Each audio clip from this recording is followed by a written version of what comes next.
لە 11 تشرینی دووەمی 2025 هەڵبژاردن بۆ خولی شەشەمی ئەنجومەنی نوێنەرانی عێراق بەڕێوەچوو. تێیدا 329 کاندید هەڵبژێردران تا نوێنەرایەتی خواستی چین و توێژەکانی عێراق و هەرێمی کوردستان بکەن لە پرۆسە سیاسی و ئیداری و یاساییەکاندا. جیاواز لە هەڵبژاردنە پێشوەختەکەی 2021 ئەم هەڵبژاردنە لە وادەی خۆیدا بەڕێوەچوو.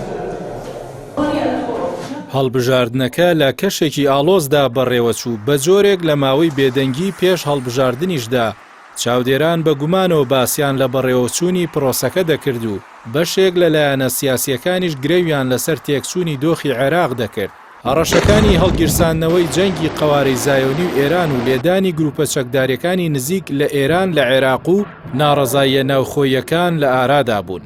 بەڵام محەممەد شیع سوودانی بە پێشوەختە ڕاگەاندنی ماوەی بانگەشی هەڵبژاردن توانی پەیامی بێلایانی لە ئاڵۆزیەکان بەلایەنە نێودەوڵەتیەکان لە ناکۆکیەکان بگەێنێت و لەسەر ئاستی ناوخۆیش کاری لەسەر هێورکردنەوەی دۆخەکە دەکرد.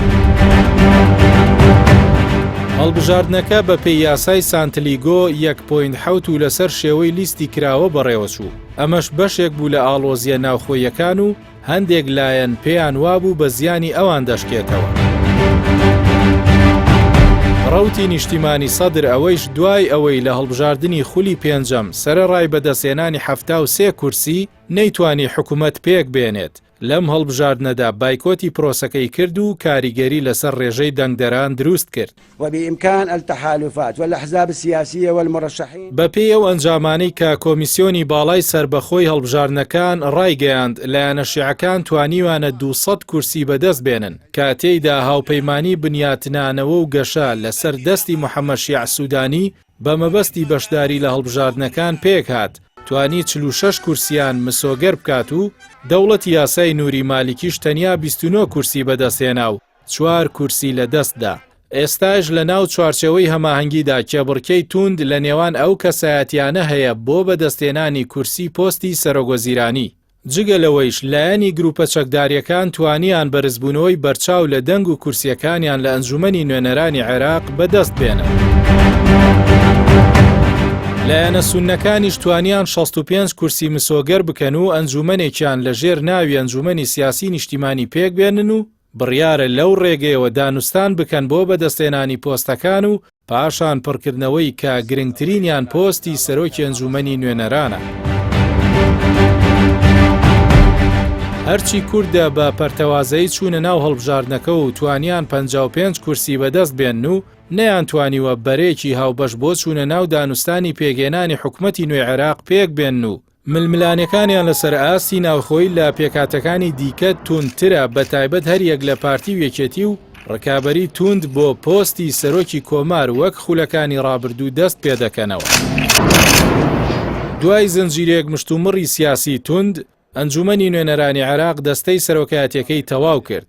هەیبەت حەلبوسی وەک سەرۆکی پەرلەمان و عەدنان فەیحان وەک جێگری یەکەم دەست بەکار بوون.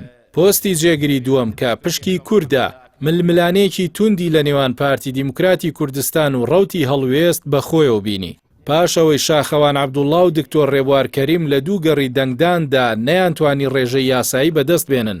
پارتی کاندیدەکەی گۆڕی و فەرهاد ئەتروشی بە 178 دەنگ پۆستەکەی بردەوە.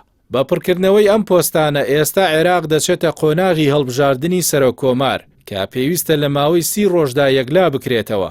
هەرچەندە ئەم پۆستە بە پێی عورفی سیاسی بۆ کورد و بە دیاریکراوی پشکی یەکێتی نیشتیمانی بووە، بەڵام ئەم جارە سوننەکانیش چاویان تێبڕیوە.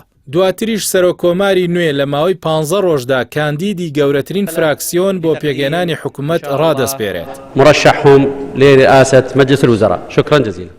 ئەم پرۆسەیە لە کاتێکدا هەژموونی ئەمریکا و وڵاتانی ناوچەکە بەسەر کابینەی نوێوە بە تۆخی دەردەکەوێت. لە ژێرسایی گرژیە توندەکانی ناوچەکەدا عێراق بەرەو ئایندەیەکی نادیار هەنگاو دەنێت و مەترسی تێوەگلانی لە ئاڵۆزیەکاندا بە بەهێزی ماوەتەوە. ئەمەش پرۆسەی سیاسی وڵاتەکەی ڕوبەڕووی تەحەدایەکی گەورە کردووەتەوە.